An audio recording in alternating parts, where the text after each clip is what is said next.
Vivat Cor Jesu. Salam dalam hati kudus Yesus untuk para pendengar Residehonian dimanapun berada. Saya Romo Wahyu Triharyadi SC dari Jambi mengajak Anda sekalian untuk mensyukuri hari kita hari ini pada tanggal 2 Februari. Apalagi sabda Tuhan hari ini sungguh mengundang kita untuk berani mempersembahkan niat baik, perjuangan, karya, dan keluarga kita kepada Allah.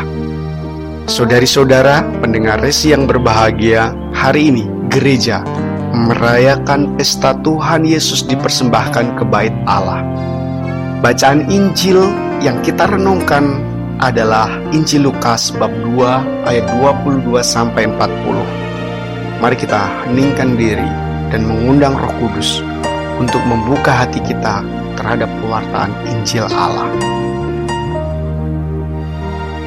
Dan ketika genap waktu pentahiran menurut hukum Taurat Musa, mereka membawa dia, yakni Yesus, ke Yerusalem untuk menyerahkannya kepada Tuhan, seperti ada tertulis dalam hukum Tuhan. Semua anak laki-laki sulung harus dikuduskan bagi Allah. Dan untuk mempersembahkan kurban menurut apa yang difirmankan dalam hukum Tuhan, yaitu sepasang burung tekukur atau 2 ekor anak burung merpati, adalah di Yerusalem seorang bernama Simeon. Ia seorang yang benar dan saleh, yang menantikan penghiburan bagi Israel. Roh Kudus ada di atasnya, dan kepadanya telah dinyatakan oleh Roh Kudus bahwa ia tidak akan mati sebelum ia melihat Mesias, yaitu dia yang diurapi Tuhan. Ia datang ke bait Allah oleh Roh Kudus. Ketika Yesus anak itu dibawa masuk oleh orang tuanya untuk melakukan kepadanya apa yang ditentukan hukum Taurat, ia menyambut anak itu dan menatangnya sambil memuji Allah, katanya, "Sekarang Tuhan, biarkanlah hamba-Mu ini pergi dalam damai sejahtera sesuai dengan firman-Mu, sebab mataku telah melihat keselamatan yang daripada-Mu, yang telah Engkau sediakan di hadapan segala bangsa, yaitu terang yang menjadi pernyataan bagi bangsa-bangsa lain dan menjadi kemuliaan bagi umat-Mu Israel." Dan bapa serta ibunya amat heran akan segala apa yang dikatakan tentang dia. Lalu Simeon memberkati mereka dan berkata kepada Maria, ibu anak itu, "Sesungguhnya anak ini ditentukan untuk menjatuhkan atau membangkitkan banyak orang di Israel, dan untuk menjadi suatu tanda yang menimbulkan perbantahan, dan suatu pedang akan menembus jiwamu sendiri, supaya menjadi nyata pikiran hati banyak orang." Lagi pula, di situ ada Hana, seorang nabi perempuan, anak Fanuel dari suku Asher. Ia sudah sangat lanjut umurnya. Sesudah kawin ia hidup 7 tahun lamanya bersama suaminya, dan sekarang ia janda dan berumur 84 tahun. Ia tidak pernah meninggalkan bait Allah dan siang malam beribadah dengan berpuasa dan berdoa.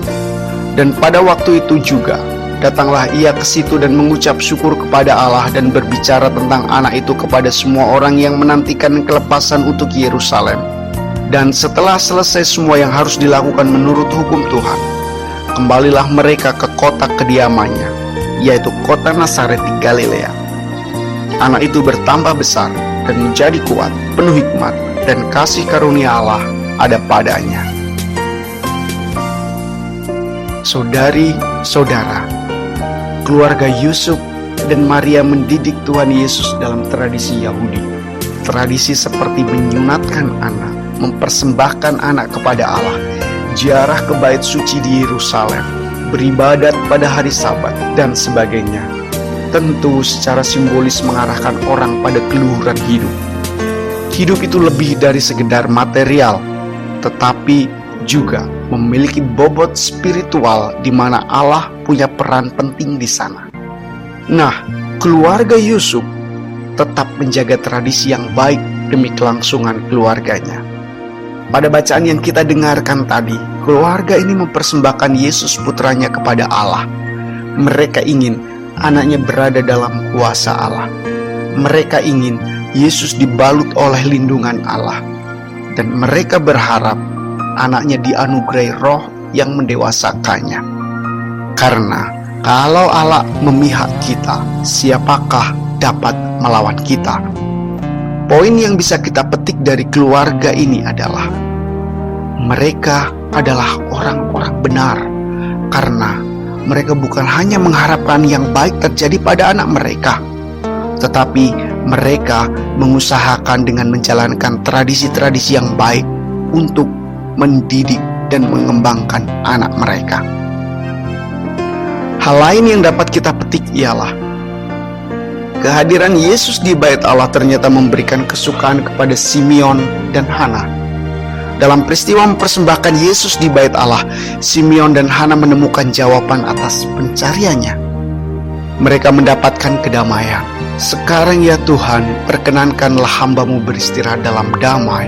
Itu yang menjadi seruan Simeon setelah melihat Yesus. Persembahan Yesus kecil di Bait Allah memberikan visi kepada Simeon tentang persembahan hidup Yesus di salib yang mendamaikan umat manusia. Usaha pendamaian manusia dengan Allah itu tentu membawa konsekuensi berupa pengorbanan yang berat, dan itu terjadi dalam hidup Yesus. Namun, kurban itulah yang menjadi persembahan berharga bagi kehidupan umat manusia. Saudari-saudara, kita semua pasti bersuka cita, bukan? Karena kita memiliki pribadi-pribadi yang mempersembahkan dirinya untuk hidup kita. Dan kita tahu Yesus telah memulainya bagi kita. Semoga resi hari ini memberi inspirasi bagi kita untuk tetap merawat tradisi-tradisi Katolik yang semakin membuat kita menjadi anak-anak Allah yang luhur dan berani mempersembahkan diri bagi sesama, terutama bagi mereka yang hidup bersama dengan kita. Jangan malu, jangan enggan, jangan berhenti untuk terus mempraktekkan tradisi-tradisi Katolik seperti bersiara, melakukan devosi kepada Bunda Maria atau para kudus, mohon berkat untuk anaknya, memberi berkat kepada anaknya sebelum tidur, mengambil air suci dan membuat tanda salib, dan banyak hal lainnya. Dan itu berguna untuk menjadikan anak-anak kita, diri kita semakin luhur. Dan kita diundang untuk berani mempersembahkan diri. Jangan malu, jangan sungkan untuk berkurban. Jangan takut untuk melakukan sesuatu sampai selesai. Janganlah kita berhenti di tengah jalan ketika kita melakukan yang terbaik dalam hidup. Itulah persembahan yang bisa kita berikan bagi Allah. Tuhan memberkati.